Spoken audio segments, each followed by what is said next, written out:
la France n'ayant pas abouti à ce qu'elle avait souhaité, avait déjà le 1er décembre 2023 mis en route un navire qui va accoster d'abord le 1er à Abidjan, qui va continuer sa route pour accoster le 7 décembre à Cotonou au Bénin.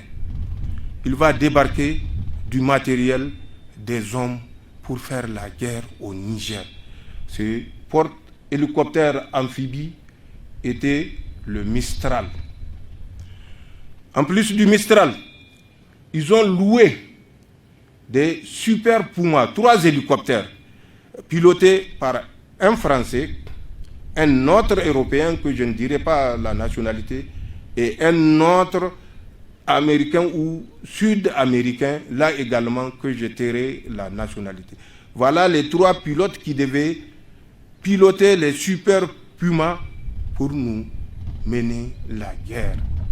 Ils ont déployé des blindés jusqu'à Malanville. À l'entrée de la ville de Malanville, les 3 hélicoptères étaient basés à Kandi.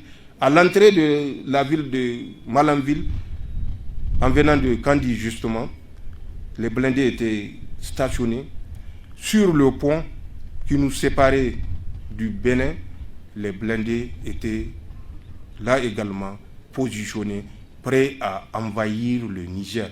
Je dis le pont qui nous séparait, j'espère que vous comprenez de quoi je parle. En plus de cela, la France a continué à amasser des troupes à l'aéroport de Tourou qu'ils ont rénové.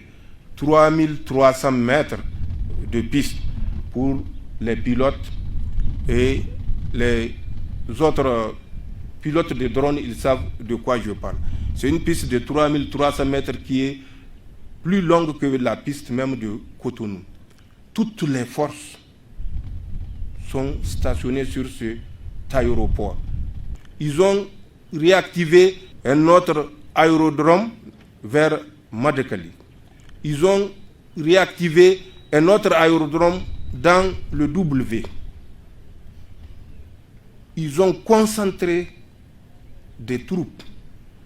À l'époque, quand on l'avait dit, beaucoup de pays avaient bondi pour nous démentir. Et c'est Emmanuel Macron même qui est sorti pour confirmer ce que nous avions dit.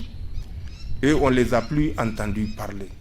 Ils ont continué à